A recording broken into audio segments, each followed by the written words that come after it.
guys, இன்னைக்கு நம்ம ஒரு இன்ட்ரெஸ்டிங்கான சீ மிஸ்ட்ரி பார்ப்போமா? நடுக்கடல்ல எந்த சேதாரமும் இல்லாம ஒரு க்ரூ மெம்பர்ஸ் கூட இல்லாம கண்டறியப்பட்ட ஒரு ஷிப்போட கதை தான் இது. இதுதான் மேரி செலஸ்டி. 1872ல மேரி செலஸ்டின்ற ஒரு அழகான ஷிப் நியூயார்க்ல இருந்து இத்தாலியில இருக்க ஜெனோவாவுக்கு புறப்பட தயாராச்சு. ஷிப்ல கேப்டன் பெஞ்சமின் பிரிக்ஸ், அவங்க வைஃப் சாரா அண்ட் அவங்களோட 2 வயசு பொண்ணு சோஃபியா, அப்புறம் 7 க்ரூ மெம்பர்ஸ் டிராவல் பண்ண ஸ்டார்ட் பண்ணாங்க. மொத்தமா 10 பேர் அந்த ஷிப்ல டிராவல் பண்ணாங்க. அந்த ஷிப் அட்லாண்டிக் ஓஷனை கிராஸ் பண்ற வரைக்கும் எல்லாமே நார்மலா தான் போயிட்டு இருந்தது. பட் கொஞ்ச வாரம் கழிச்சு அந்த ஷிப் தடையுமே தெரியாம மறைஞ்சு போயிடுச்சு. இந்த ஷிப் ஃபுல்லா ஆல்கஹால் பேரல்ஸ் ஃபில் பண்ணி கேரி பண்ணிட்டு போயிட்டு இருந்தாங்க.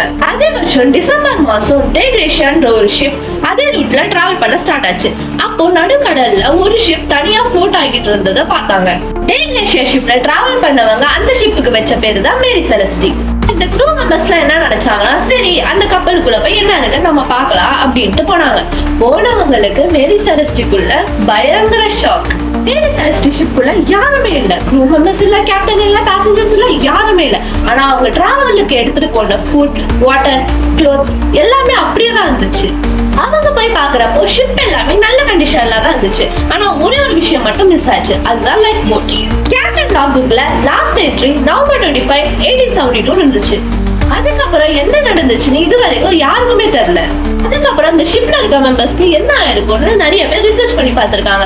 அதுக்கு பின்னாடி சில தியரிஸ் இருக்குன்னு சொல்றாங்க. அதுல ஒண்ணுதான் ஆல்கஹால் லீக் தியரி. அதாவது கார்கோல இருந்து ஆல்கஹால் லீக் ஆயிருக்கலாம், கேஸ் ஸ்மெல் வந்திருக்கலாம், ஷிப் வெடிக்க போகுதுன்னு நினைச்சு அவங்க லைஃப் சேவர் எடுத்துட்டு கடல்ல குதிச்சிருக்கலாம். மேபி அவங்களுக்கு திருப்பி வழி தெரியாம கடல்லே இறந்து போயிருக்கலாம்னு சொல்றாங்க. சில பேர் அதை பைரட் அட்டாக் தியரின்னு சொல்றாங்க. அதாவது பைரட்ஸ் வந்து இந்த ஷிப்பை அட்டாக் பண்ணிருக்காங்க அப்படின்னு சொல்றாங்க. ஆனா வேல்யூபிள்ஸ் எல்லாமே சேஃபா இருக்கு, சோ அதுக்கு பாசிபிளே கிடையாது. சில பேர் இதை சீ கிளாக் தியரின்னு சொல்றாங்க. அதாவது பெரிய அலையோ இல்லைன்னா ஒரு சுழலோ இந்த கப்பலை வந்து தாக்கிருக்கலாம்னு சொல்றாங்க. அதனால அவங்க பயந்து போய் கடல்ல குதிச்சிருக்கான்னு சொல்றாங்க. ஆனா ஷிப் சேஃபா தானே இருக்கு. இன்னும் சில பேர் என்ன சொல்றாங்க தெரியுமா, கோஸ்ட் தியரின்னு சொல்றாங்க. அதாவது இந்த ஷிப் வந்து ஹாண்டட் ஆயிடுச்சுன்னு சொல்றாங்க.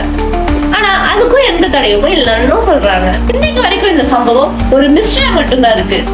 அதுக்கப்புறம் இந்த மேரி செலஸ்டிய சேஃபா எடுத்துட்டு வந்து சேல் பண்ணாங்க. அதுக்கப்புறம் இந்த மேரி செலஸ்டிக்கு தி கோஸ்ட் ஷிப் ஆஃப் தி அட்லாண்டிக்னு பேர் வச்சாங்க. அந்த பேர் தான் இப்ப வரைக்கும் வேர்ல்ட் ஃபேமஸா இருக்கு. சோ गाइस, நீங்க கமெண்ட் பண்ணுங்க இந்த ஷிப்ல என்ன நடந்துருக்கும்னு. எந்த தியரி கரெக்ட்டா இருந்திருக்கும் கமெண்ட் பண்ணுங்க. இல்ல இந்த மாதிரி நடந்திருக்கலாம், இந்த ஷிப்ல இந்த மெம்பர்ஸ்க்கு இப்படிலாம் நடந்திருக்கான்னு உங்களுக்கு தாட்ஸ் இருந்தா அதை கமெண்ட் பண்ணுங்க. This is Dashu signing off. See you in the next mystery video. Ta-da!